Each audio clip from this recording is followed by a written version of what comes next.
Welcome to pharmacy. How can I help you? I'm sick. I'm not feeling well. Sick?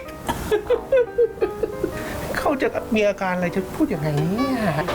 symptom เฮ้ย symptom พูดอย่างนี้ไม่ได้นะครับ ทำไมล่ะครับ ให้เกียรติลูกค้าผมหน่อย เพราะอะไรครับ เขาไม่ได้ซิมนะ ดูดีๆครับเขาเป็นฝรั่งฮะสาวสวยด้วยครับ อ๋อ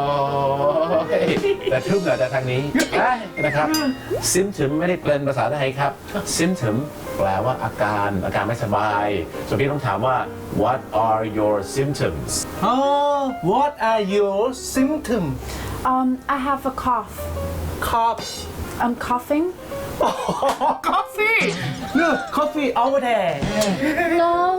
No. I'm coughing. โคลงศพ Oh, table over there. พี่เอ็กเขาบอกเขามีอาการไอ Oh, you have a couch? A couch like a sofa? You have a cuff. Cuff like handcuffs? คุณผู้ชมครับภาษาอังกฤษเป็นภาษาที่บางครั้งเนี่ยนะครับการออกเสียงไม่แมทกับการสะกดอย่างแรงนะครับเช่นคำว่าอาการไอหรือมีอาการไอนั่นเองครับ C O U G H ออกเสียงว่า cough cough นั่นเองนะฮะ cough ถ้าเป็นกริยากำลังเกิดขึ้นนั่นคือ coughing ไม่ใช่ coffee กาแฟไม่ใช่ coffin โลงศพแต่ I'm coughing ฉันกำลังไอ I have a cough มีอาการไอแต่ถ้า couch sofa cuff ก็เหมือนกับกุญแจมือเข้าใจนะครับพี่เอกออกเสียงว่า cough call for fun ครับ ครับผม I have a sore throat. So throat. You heard neck? พี่เอก sore แปลว่าบาดเจ็บหรือว่าเจ็บ throat แปลว่าลำคอ hurt neck แปลว่าคอเขาปวดหรือว่าเจ็บคอเหมือนแบบคอมันซ้นนอนตกหมอนเขาเจ็บคอ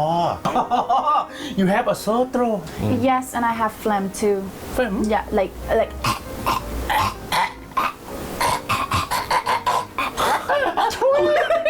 จะคากอีกนานไหม phlegm แปลว่าเสมหะในคอนั่นเองครับ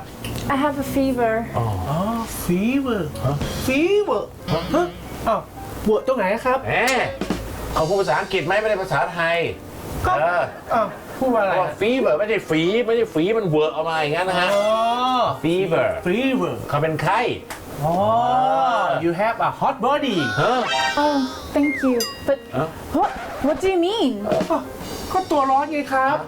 อะไรครับตัวร้อนคืออะไร Hot body Hot ก็ร้อนไง body ก็ตัวไงครับ โอ้นี่ดีนะครับเขาไม่เข้ามาตบพี่เนี่ยตรงนี้เนี่ย อ้าวทำไมฮะ โอ้ ไม่ใช่เหรอ ไม่ใช่เลยครับคุณผู้ชมครับเวลาเราเป็นหวัดเนี่ยนะครับบางครั้งหรือหลายครั้งก็จะมีไข้ตามมาด้วยถูกต้องไหมนะครับคำว่าไข้เนี่ยนะครับก็คือ a fever so I have a fever บางคนเป็นไข้หวัดก็คือ I have the flu ไปเลยนะครับมาจากคำว่า influenza I have the flu แล้วถ้าตัวร้อนบอก hot body อันนั้นแปลว่ารูปร่างที่เร่าร้อนดีนะครับเมื่อกี้ฝรั่งเขาก็เคลิ้มแล้วก็รู้สึกว่ามีการชมบางคนอาจจะตบกันได้ดังนั้นนะครับต้องใช้ I have a high temperature 3 พยางค์นะครับ I have a high temperature I have a fever เป็นไข้ I have the flu เป็นไข้หวัดและ I have a high temperature ตัวร้อนนั่นเองครับ High temperature I think I need antibiotics and painkillers. Killer เฮ้ย จะฆ่าใครอะครับ ค่ายาเพนข้างบ้าน อ๋อ เฮ้ยคุณผู้ชมครับ ยาที่เราทานกันเนี่ยนะครับ เราจะเรียกว่า medicine เราทราบกันอยู่แล้วเนี่ยนะครับ ก็จะมีอยู่ 2 อย่างนะครับนั่นคือยาแก้ปวดลดไข้ฝรั่งเราจะเรียกกันรวมๆว่า painkillers ก็คือฆ่าความเจ็บปวดของเรากับอีกอันนึงคือ anti หรือที่ทางเมื่อกี้คุณผู้หญิงชาวต่างชาติบอก anti จะ anti หรือจะ anti ต่อต้านกันนะครับ antibiotics หรือ antibiotics ก็จะแปลว่าพวกยาปฏิชีวนะเวลาคนมี infection ก็คืออาการติดเชื้อก็จะกิน antibiotics นั่นเองครับ Can you hurry up? I feel weak. อ๋อเขารู้สึกอย่างนี้มันเป็นอาทิตย์แล้ว อ๋อฟังจากคำไหนครับพี่ Weak week ก็คือ1 สัปดาห์ feel ก็คือรู้สึก ใช่ อ๋อ feel week ก็คือรู้สึกมาสัปดาห์ ใช่แล้ว พี่ครับมันคนละ week ครับ W E E K คือ week คือสัปดาห์ แต่นี่คือ W E A K week แปลว่าอ่อนแออ่อนเพลียเขาบอกว่าเขารู้สึกอ่อนเพลีย รู้สึก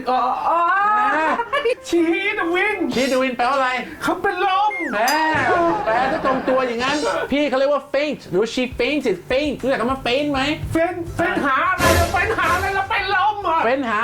ยาดมรถพยาบาลสิครับพี่กระทำอะไรบางอย่างผมไม่มีตัวตน ผมช่วยอะไรไม่ได้ แล้วยาดม จะโดนบอกไม่ได้โดนเรียกรถพยาบาลนั่น รถพยาบาล